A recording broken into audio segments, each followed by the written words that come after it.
خدمت کرنے والی روبینہ پیشے سے ایک نرس تھی۔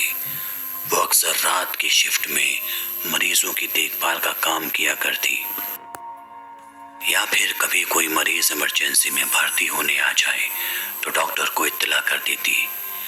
حالانکہ جنگلوں کے بیچ گھنے درختوں سے ڈھکے ہونے کی وجہ سے رات کے وقت ہسپتال میں لوگ آنے سے بچا کرتے، مگر یہ رات الگ تھی، کافی الگ۔ گھڑی میں قریب 2:30 بج رہے تھے۔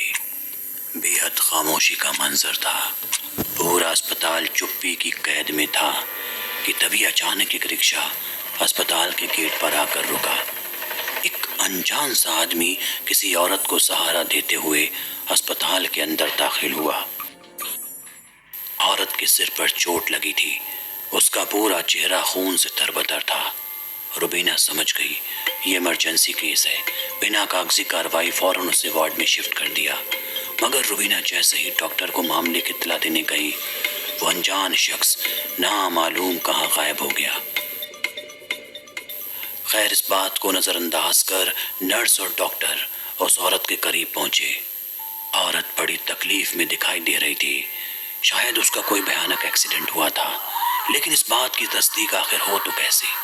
اس عورت کا جبڑا ٹوٹ چکا تھا، ہاتھوں کی انگلیاں الٹی ہو گئی تھی، پیر اور ہاتھوں پر جگہ جگہ کٹنے کے نشان تھے، اور اس کی دائیں آنکھوں کی پلکیں نہیں تھی۔ اوپر والا ہی جانتا ہوگا کہ اس کے ساتھ آخر کیا ہوا۔ تبھی ڈاکٹر نے روبینہ کو آواز دی، روبینہ، جا کر انستھیسیا کا انجیکشن لے آؤ، مریض کو بے سود کرنا ضروری ہے۔ ابھی روبینہ مڑی ہی تھی کہ اس کے سامنے خوفناک منظر پیش ہوا۔ کمرے میں لگے شیشے میں اس مریض کی شکل بے حد بھیانک نظر آئی، جو خود درد سے کراہتی اپنے ہی جبڑے کو کھینچ رہی تھی۔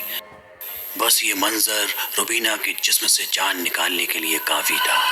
وہ فوراً پلٹی، مگر وہاں سب کچھ ٹھیک تھا۔ ڈرتے لڑکھڑاتے قدموں کے ساتھ وہ دھیرے دھیرے انجیکشن لینے کے لیے میڈیکل روم کی طرف بڑھی۔ اس پورے فاصلے میں اسے کسی انجان سے چیخ نے چاروں اور سے گھیر رکھا تھا۔ وہ ان بے چینی بھری آوازوں کی قید میں تھی، لیکن چاہتے ہوئے بھی وہ کچھ نہیں کر سکتی تھی، کیونکہ اگر وہ اس کی شکایت کرتی تو ڈاکٹر اسے بے وقوف سمجھتا۔ اس نے میڈیکل روم سے انجیکشن لیا اور الٹے پیر مریض کی طرف لوٹنے لگی۔ ابھی وہ دروازے کے قریب ہی پہنچی تھی کہ اس نے دیکھا ڈاکٹر اس عورت کی چھاتی پر ہاتھ رکھے ہوئے ہے۔ یہ منظر بے حد گھناؤنا تھا۔ روبینہ سمجھ گئی تھی کہ ڈاکٹر کے دماغ میں کچھ اور ہی چل رہا تھا، لیکن اس سے پہلے کہ وہ ڈاکٹر کو اس حرکت پر ٹوک پاتی، اس کی نظر اس عورت کی آنکھوں پر پڑی۔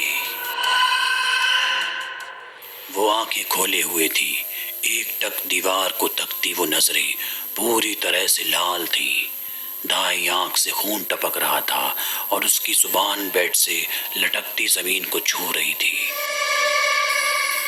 روبینہ یہ دیکھ پوری طرح گھبرا گئی، مگر ڈاکٹر اس صورت سے انجان اپنی درندگی میں مصروف تھا۔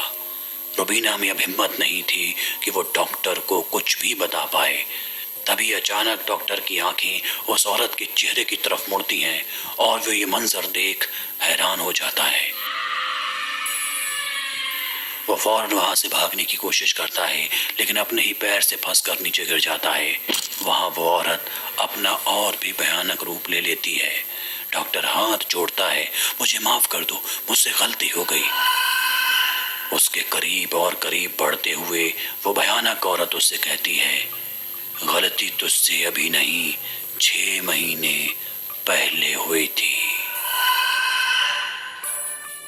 ڈاکٹر کہتا ہے کہ مجھے کچھ سمجھ نہیں آیا۔ اس پر وہ اس کی آنکھوں کے بیچ اپنے نکیلے ناخنوں کو دھسا دیتی ہے۔ دراصل آج سے قریب 6 مہینے پہلے وہ عورت زندہ حالت میں اس کے پاس علاج کے لیے آئی تھی۔ رات کا وقت تھا اور وہ درد سے تڑپ رہی تھی۔ آدھی رات وہ ڈاکٹر اس کے پاس آیا اور اس کے جسم کو غلط طرح سے چھونے لگا۔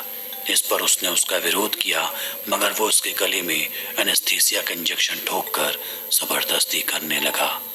وہ عورت بے سدھ ہونے لگی، لیکن پھر بھی جیسے تیسے ہوش سنبھال کر ڈاکٹر سے دور بھاگنے کی کوشش کرنے لگی۔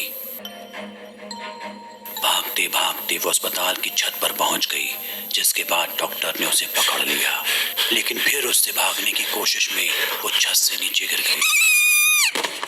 ڈاکٹر یہ دیکھ پوری طرح گھبرا گیا اور نیچے آ کر اس نے اس کی لاش اٹھائی اور اپنی کار میں رکھ کر اسے جنگل میں لے گیا اور دفنا دیا۔ اس پورے واقعے کو سن کر اب ڈاکٹر بھی حیران تھا، آخر اتنے مہینوں بعد وہ پھر کیسے لوٹ آئی؟